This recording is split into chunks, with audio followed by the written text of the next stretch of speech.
So today's March 10th. In the month of March, we are recognizing brain awareness. Brain, okay, I'm trying to talk again and it doesn't want to work. But let me just move this out of the way. Hold on. My screen is out of the way. So sorry, guys. Now I'm having all kind of issues here. Anyway, we are there's several things happening in the month of March. So we have also Brain Awareness Week, which is March 10th through the 16th. This month, the month of March, is National Traumatic Brain Injury Awareness Month. And in Washington, D.C. this month is a several day long conference um, just all about traumatic brain injury and awareness and advocacy for it, etc.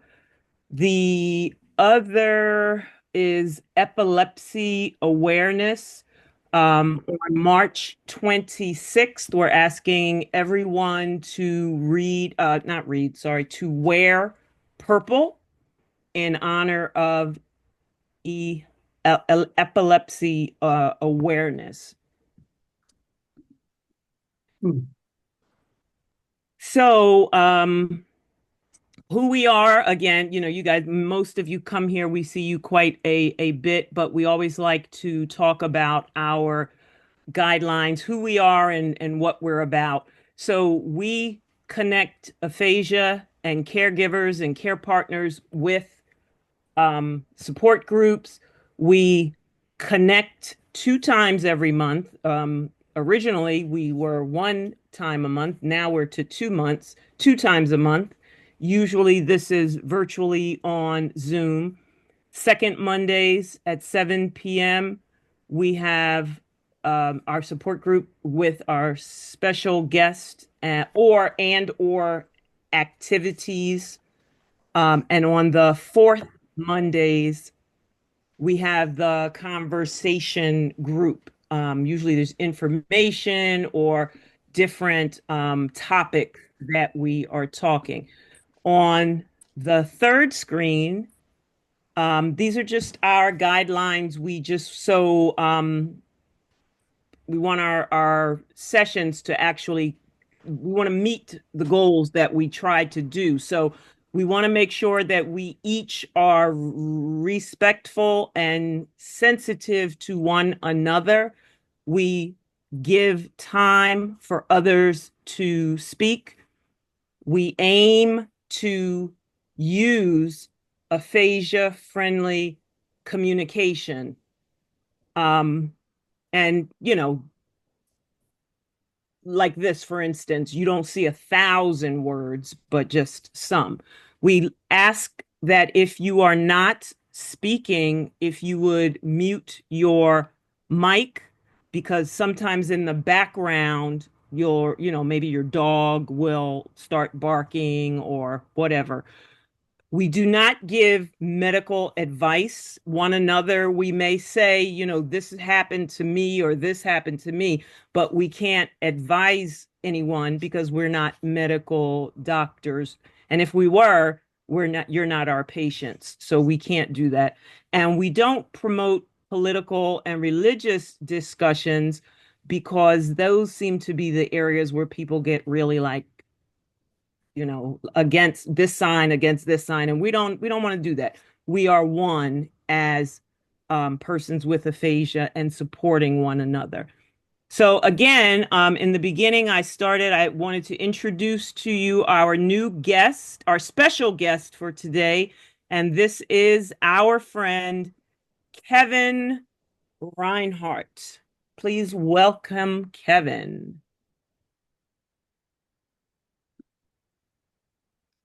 Oh, um, So we have his picture on. So Kevin, I guess, needs to, let me see if I could do this. Try to find you, Kevin. There you are.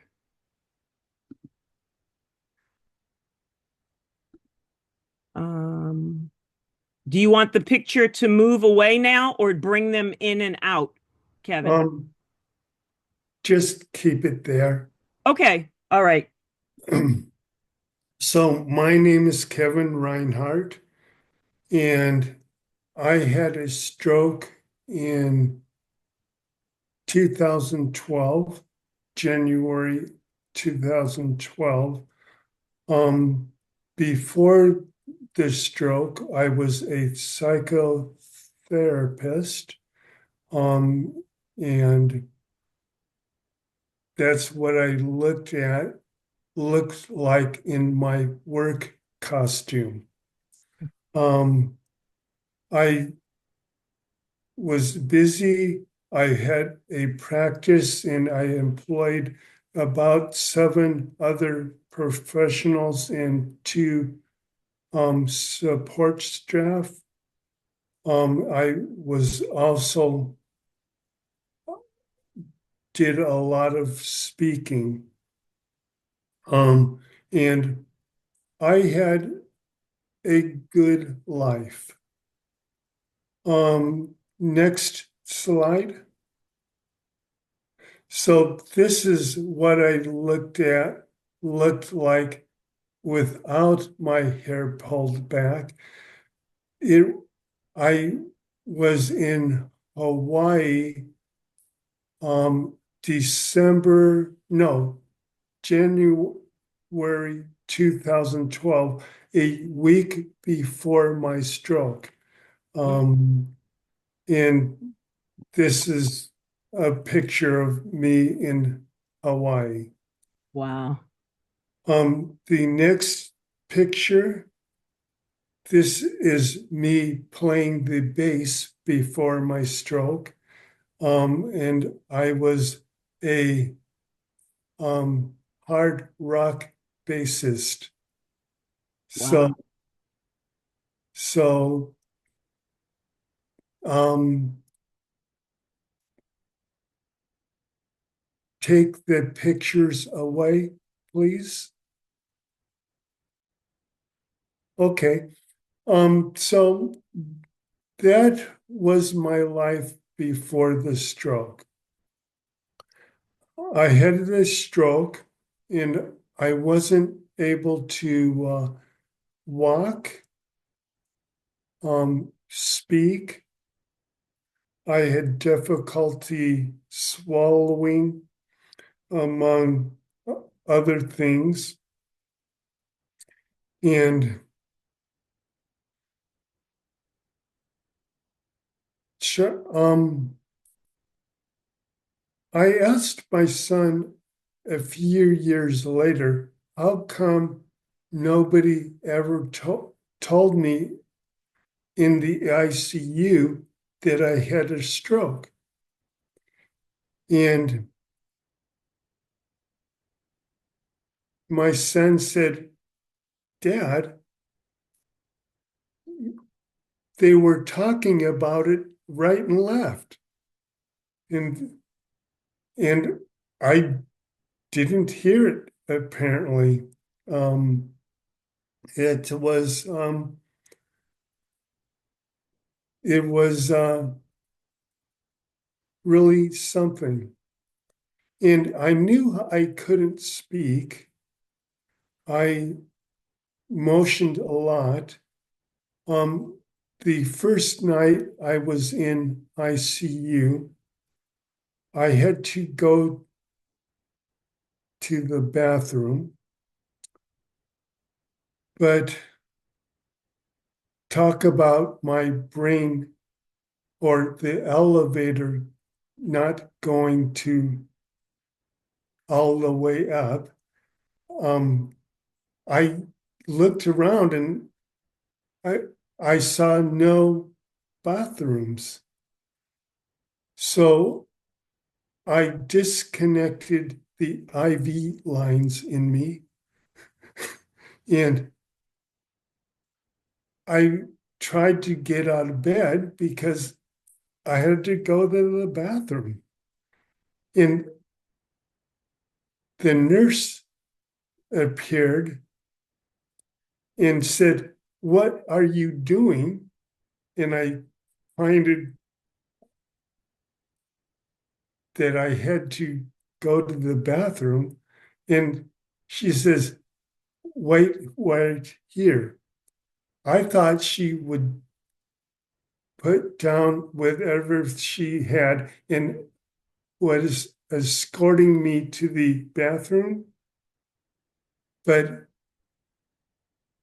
surprise, surprise, she came back with a urinal. And I was so disappointed. And so she hooked me back up to the IVs, and then I was transferred about a week later, maybe 3 days, 4 days, I don't know, to a rehab hospital. And in the rehab hospital, there was a pamphlet that said ischemic stroke. And that's what, when I knew that I had a stroke. I couldn't talk yet, but I could read, but I couldn't make out the letters on the keyboard. They were all gibberish to me. Um, and at first, I thought, I maybe a week and I will be back to work. Well, 2 weeks, 3 weeks, I'm and then denial is a wonderful thing. It's like, I thought maybe I will be back to work in a month. But the social worker said, I will get you started on disability paperwork. And I I said, okay, or motioned to her, okay, but I knew that I would be out of there in no time. But 3 months later, maybe six, the thought came to me, I'm not going back to work, am I? Um, um, and that's when I thought my life was over. Um, I couldn't move my right side of my body. Um, I could say yes, no, stop. um, the speech therapist made me say over and over, but I changed the word to something else, but I didn't know that I changed the word. Um, um, but that was the first time that I thought my life was over. Um, I couldn't play music. I couldn't speak. And that's what I did, speak. Um, and I thought my life was over, but I didn't have any great plans. It's like, okay, now what? Um, I got discharged to home and I was living by myself, and my son, he was an adult, lived with me, but he worked. It's so I had all day to spend. So I, and my insurance ran out. So I,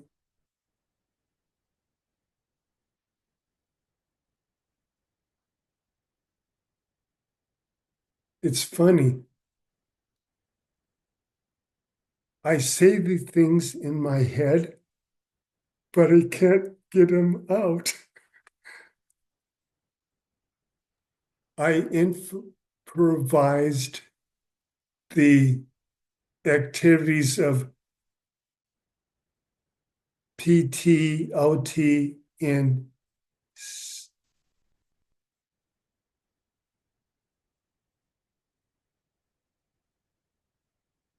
speech. Um, and the first jaunt out of my house was a month, 2 months later. I was bound and determined to get my mail. Um, it was a 15-yard walk to and 15-yard walk back. And I thought, I am going to do this without falling. And I did, but got back to my couch and I was tired. It's like, man, I was not physically active before then, but tired from walking to my mailbox and back, man. And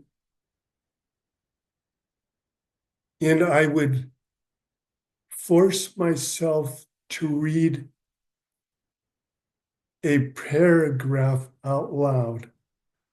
And that was hard. And still I get very tired reading out loud. Um, um, yeah, it takes took it out of me. Take anyway. Um, but gradually my endurance worked up to where I could go around the block. And I could lift my hand to there, and the hand was fixed like this, but I can now open it. So I would work on that for countless hours a day because what am I gonna do otherwise? I I I didn't like TV. Um, I couldn't play music. Um, and so I started walking more and more. I was not able to drive legally yet, but I did semi break the law because I, I drove from Idaho to Western Washington maybe 9 months after my stroke in by myself. Um, but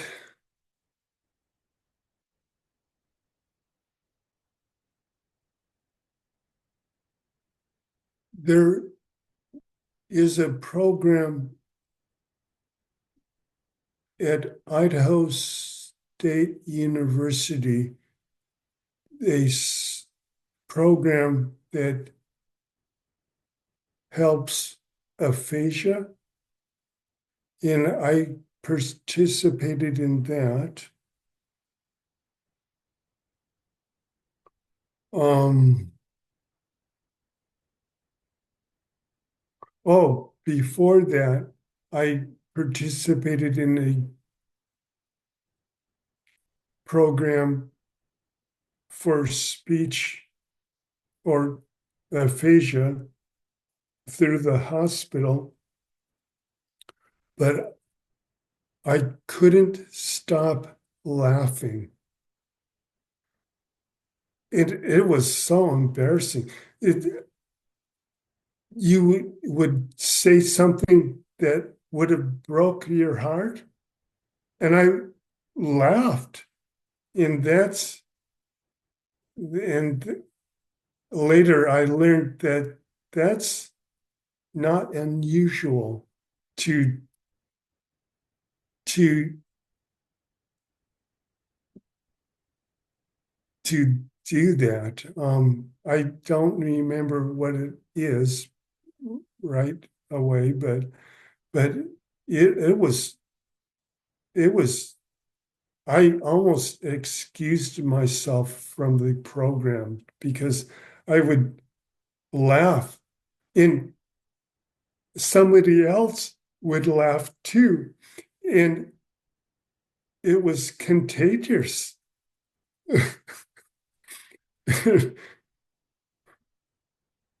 My mom died. Ah, it's like, oh, oh man.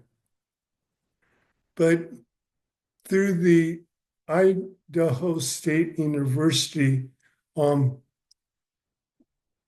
a faculty member said to me and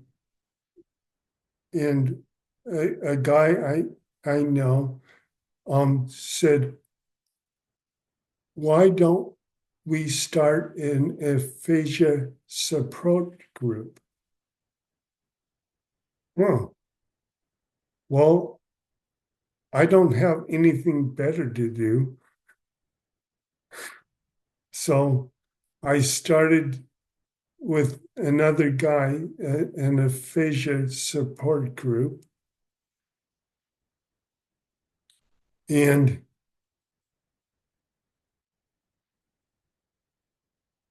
meanwhile, I walked everywhere. I learned to ride a bike. Um, or relearned to ride a bike. Um, and I was a member at a gym, so I would go there and work out and swim.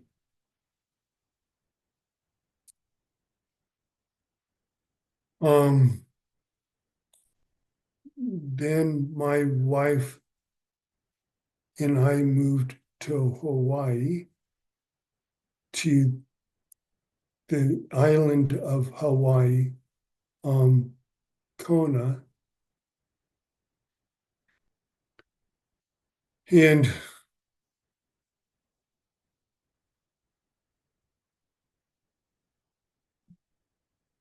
by this time, I walked and biked everywhere and swam in the ocean. Swimming was a hard thing because it's like the theme song from Jaws. It's like, well, but if I'm gonna be eaten, so be it. Just make it painless. So I swam in the ocean. Um, and while there, I started an aphasia support group there at a um, nursing home. And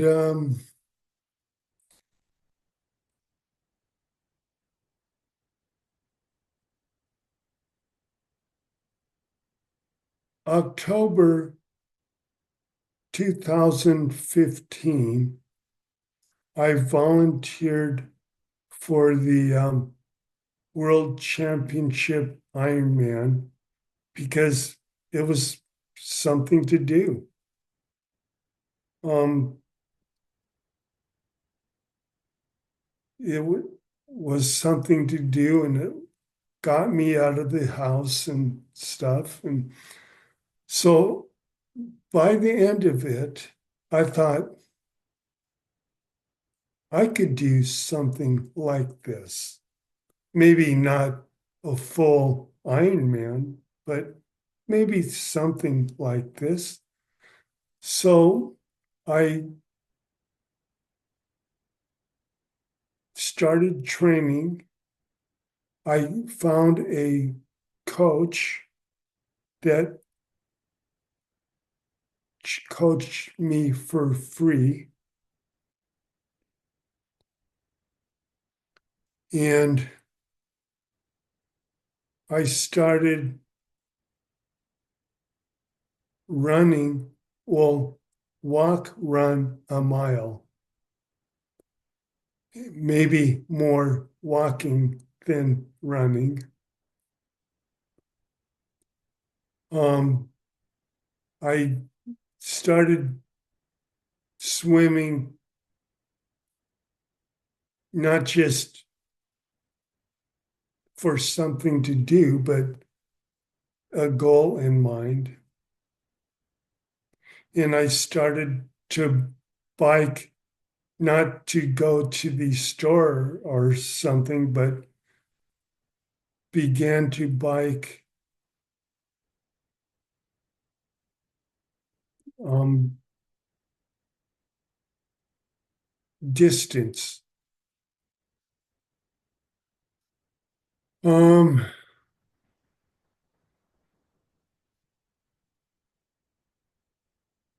I entered my first triathlon, the sprint triathlon, 2 months after I started training.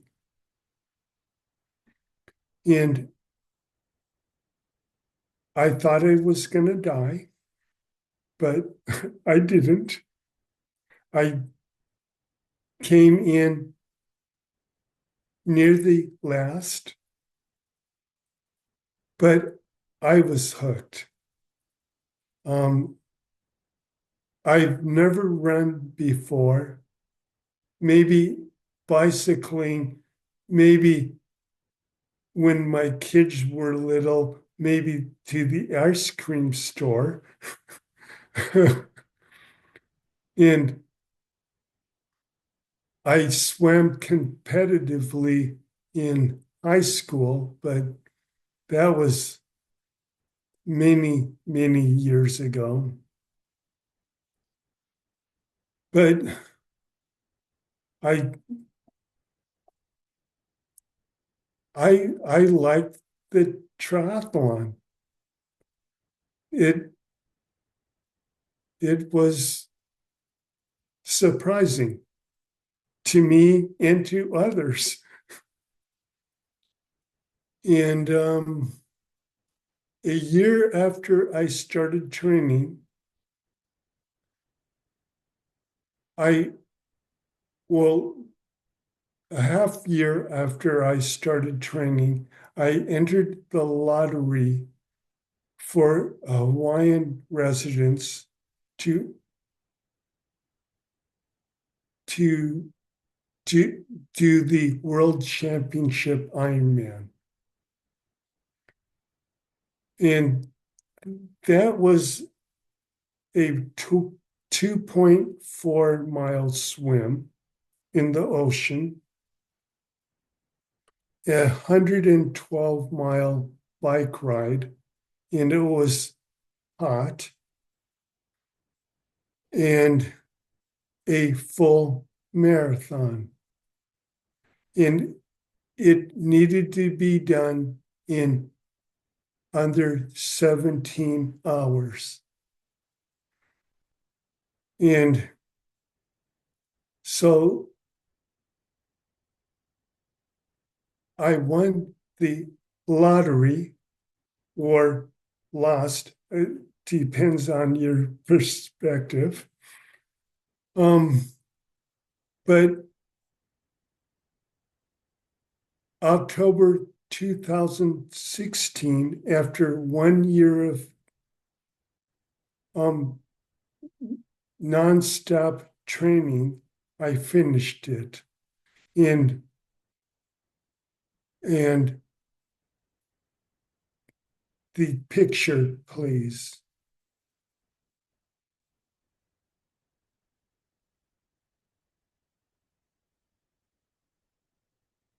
So this is me crossing the finish line, and it was, and it still is surprising. Um, okay, take the picture out. Um, and since that time, I started Stroke Survivors Can because we stroke survivors are overcomers. Um, Maybe not to the level of trying a triathlon, but they are overcomers. Um, and don't let the stroke or any diagnosis define you. That's something that has happened to you, unfortunate as it may be, but there is more to life than your stroke or whatever brought on your aphasia. Um, I will now turn it over to questions. Excellent. Beautiful, beautiful job, Kevin. That was amazing. Truly amazing. Do we have questions? I won't be the first one. Anyone? I see Miss Mert. Yes. Yes, I have a question.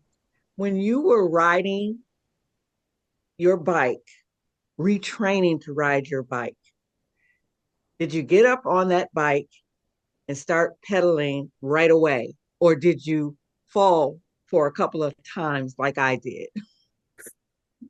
I I got up on the bike and pedaled slowly.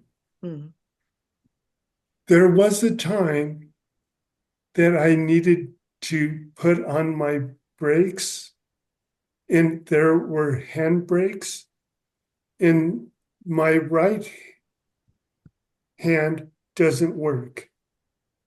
But that's what controls the back brake. So I squeezed the front brake and I fell. Mm. And oh, thankfully, no one was around. But yeah, I fell in the grass too, trying to okay, ride my bike, and no one was around. And I laughed, my heart couldn't stop. I just laughed, laughed, laughed. Then I got myself together. Then I started pedaling slow. It was an uphill battle, literally uphill battle, but I made it yeah. just Since like you. since that time, I my brakes are 2-in-1. So left hand brake, it's front and rear wheel. Okay. Mhm. Okay.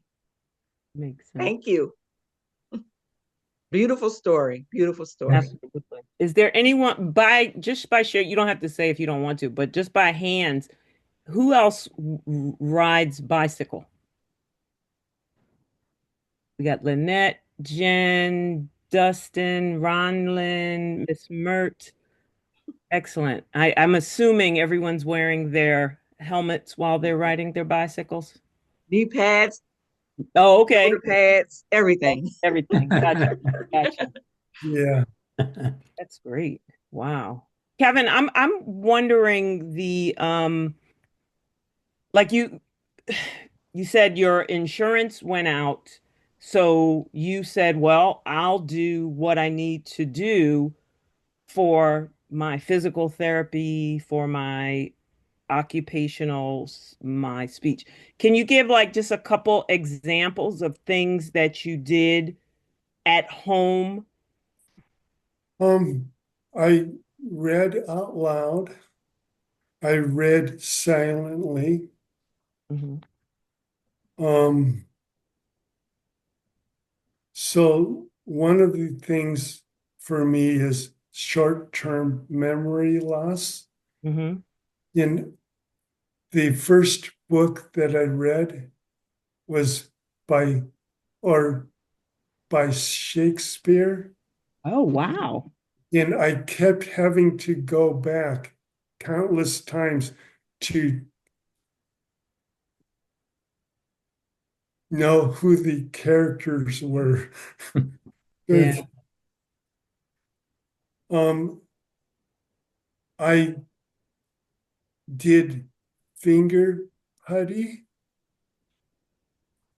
and finger exercises. Um,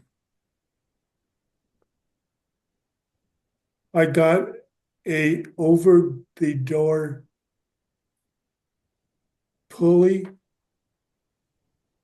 to make my arm go up, Excellent. and that was painful. Mo. But you Yeah. needed that when you had to cross over Yeah. the race, Yeah. made a great picture. Yeah. Um, I am thinking about going back into occupational therapy because I know my hands can do better. Okay. Uh, uh, Kevin, your story is remarkable. The way how your recovery, and you said that you were you were home, so you didn't you had to do something, you know, Yeah.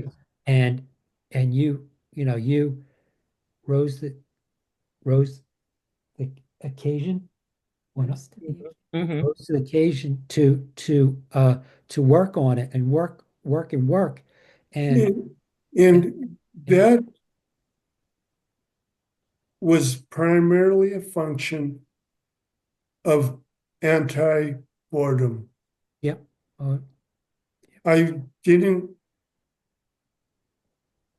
say to myself, I will be an athlete. Like it really was to stave off boredom. yeah. I could get the mail and bring it in, but I couldn't read it.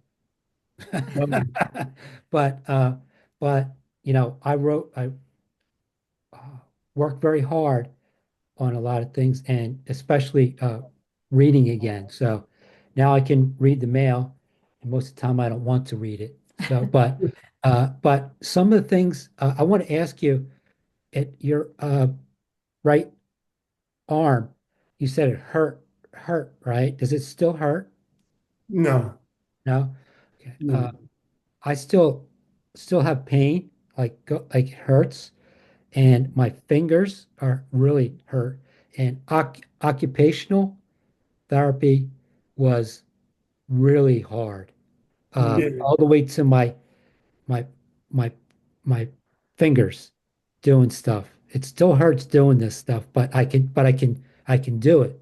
Hmm. Uh, I can show you some stuff for it that I used to do a lot of stuff for it. Uh, when I do that mhm. consistently, my fingers will hurt. Oh, yeah. Yeah.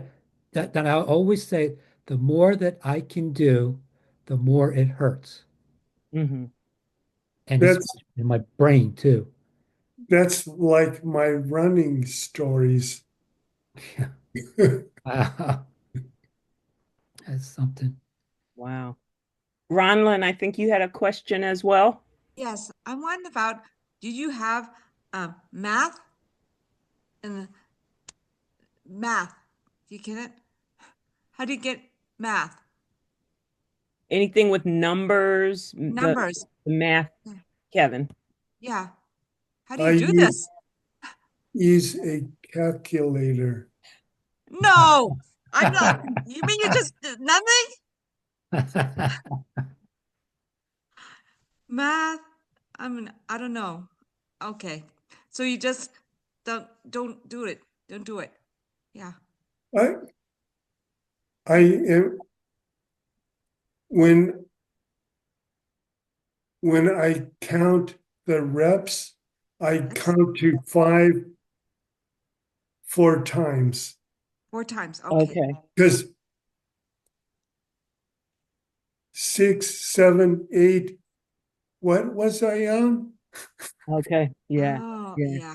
I understand. Okay. Thank Hmm. you. Yeah, but yeah,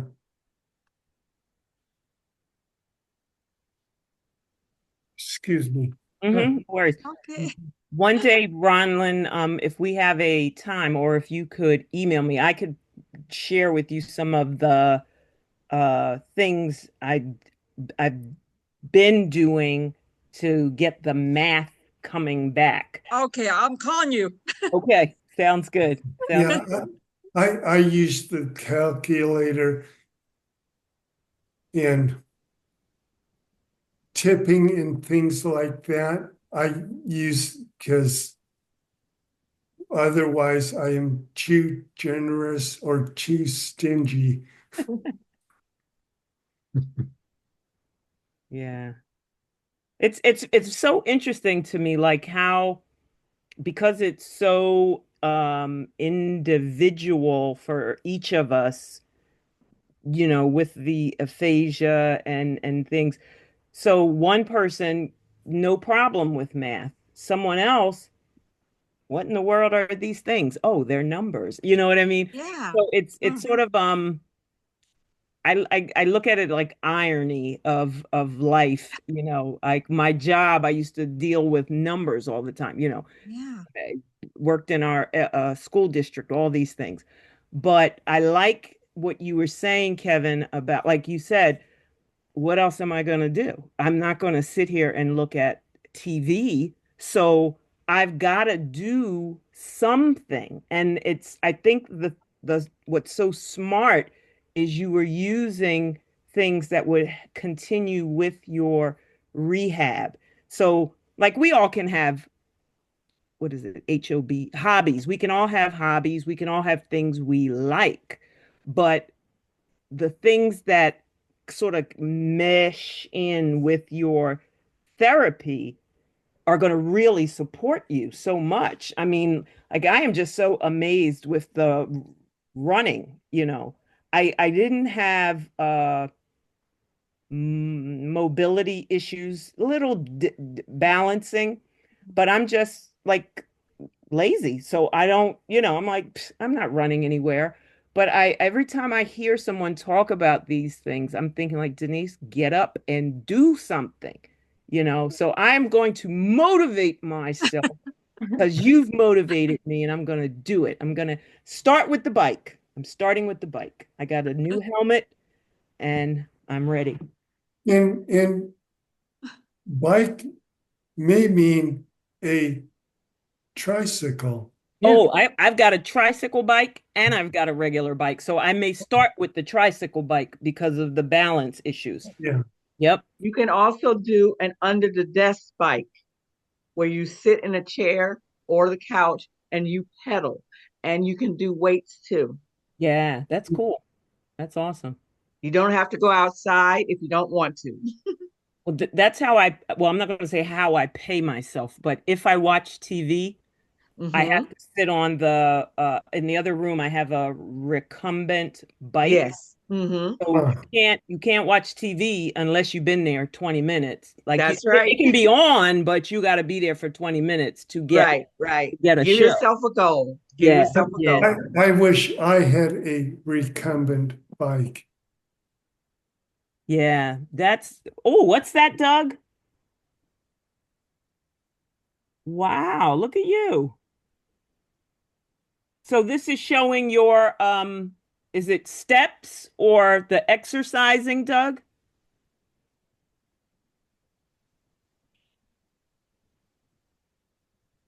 Exercising. Excellent. Nice.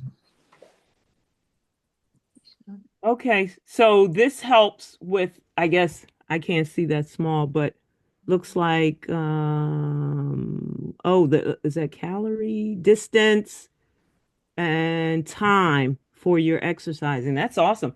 Do you use things like this, Kevin? Any of those apps? Yeah, mine is more geared towards athletics. Okay. It keeps track of how many yards I swim, how many miles I run, how many miles I bike. That's amazing though. I mean, it's such a, I mean, okay, so for the triathlon, I guess that's what that triathlon. So you're swimming, then you're biking, And then you have a full marathon? That's the full Ironman. Wow. But I've retired from the full Okay. Ironman. I do the half Ironman. Even And I, that. and Wow. I, and I put on the chat Mm-hmm. that it's the iron tricycle. Mm. Iron tricycle. I got you. Ah, So good. I think I might be able to try that one. But I just yeah. want to make sure that that on also on the chat is for Idaho national national na nationwide, and it's international. So Victor's over stroke, and that's on the second Monday at uh, 1. Mo- Yeah, if you go to strokesurvivorscan.org, Mm-hmm. you will find events on there. okay. Okay. Excellent. There's, yeah, So I'll send that to the group, you know, and it's going to take me a couple days to do the video from here, but I'll make sure that I'll send that to you. But is there any questions for anyone? Just one little question. Um, you had said that you had a lot of like of laughing, and it was kind of like you didn't mean to it, but it was like real you didn't realize what's happening when you're laughing. Do well, you? I realized it, but I couldn't stop. Okay. Mm. So I mean, because it's kind of like I think it's all an emotional part of your brain is Mm-hmm. Mm-hmm. little damaged. I forget Yeah, what it's called. Something bulbar something. pseudo bubble or something. Yeah, yeah. And that's exactly what it is, Jen. Just like you said, it's something that where the brain X like whatever the credit short circuit Circuit. of the emotion support like so you know this is a crying situation, but your brain said It laugh. doesn't mean, I mean, it's just like it doesn't mean you're doing Right. not you're not supposed to do that. Mm-hmm. Like when I had my stroke, I I was at the bed, and my dad was trying to ask me to see if my arm was okay, and I was kind of, I put my arm like this, and I started cursing and cursing and cursing. I kept going and going and going and going and going, and I'm in my head. I was just like, I don't know what's happening. What's happening? It just, and my dad was just kind of huge, like, all right, can you please stop? Like, you got to stop doing that now. But it was just, but I think, it's just, yeah, but it's just like in the a brain damage part. Malfunction. Yeah. A facilitator of the Black American Aphasia group that I'm in told us a story that the studies have said that cursing is a natural flow of language. And that's why some people curse, even though they did not before the stroke, because it's a natural flow. And they say the F word, S word, A, everything, because the brain says to do that.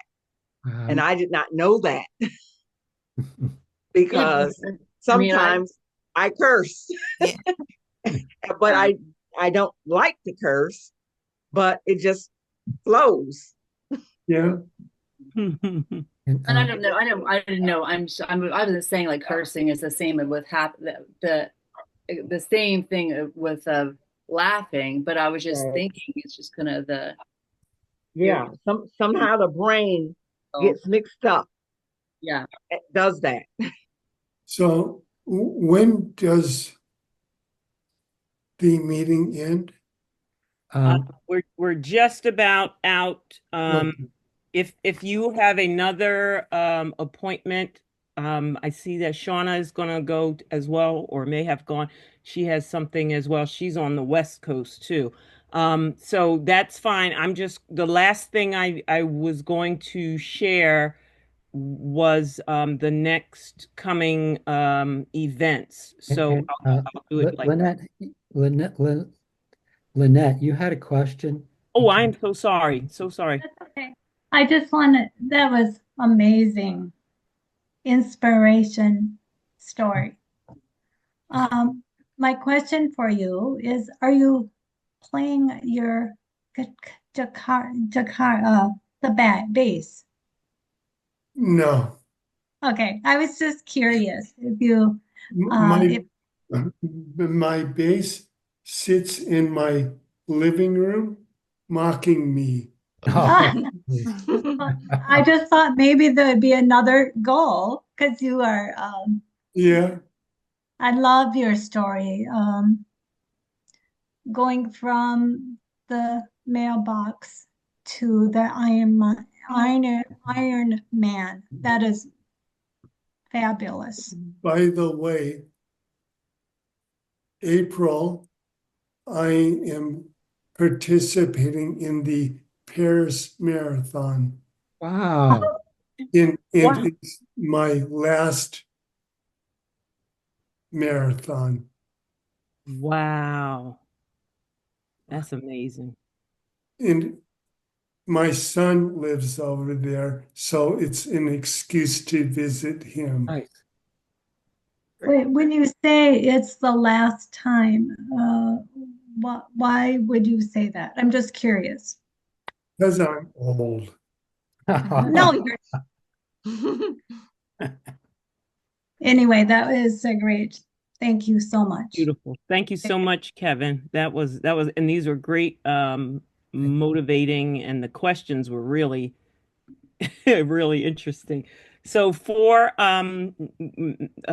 Denise, slow down. Okay, so the last few things is Monday, the March 24th. We will have another conversation group. So it won't be just one like a person talking, but more time for each other to chit chat. On the 24th, we have another second Monday. This will be a special guest with Gordon Pettit. And then we wanted to just remind, and if you did not know ahead of time, we'll let you know, there is the second annual mini conference of MAAC. This is April 26th. This is in Bucks County, Pennsylvania, that area. We will be at the Bucks County Community College. And the last year when we did it, we had a great time, great activities. We watched a very interesting movie last time, and we're going to see another one. This one's a little more comedic, laughing, funny, has more comedy on it. And then we'll have discussion. We do have a panel of people with questions. There will be lunch. You don't have to pay for your lunch. So do come. We would love to have any and all who want to come. There is a free ticket, so we would like you to let us know so we know how many people to provide for. And that is that. Okay. And thank you so much for having me. Kevin, this was our pleasure. It was so great. Yeah, and thank you, Mark, Oh, for reaching out. thank you. And uh, I'll see you on one of your support groups again. I'll see you. Yeah, Yeah, I'm gonna try to check you out on one of these. I wrote it down. So I've got it. I'm going to do that, and I'll share it with some of the other people I Yeah. know as well. Thank you And so very much. the first Bye. and third Wednesday at 10:30 Mountain Time is our aphasia group. Mm-hmm. Gotcha. Beautiful. Okay. All right. So thank you, everyone. Thank Until you, the next everyone. time. Bye. You. I Have a appreciate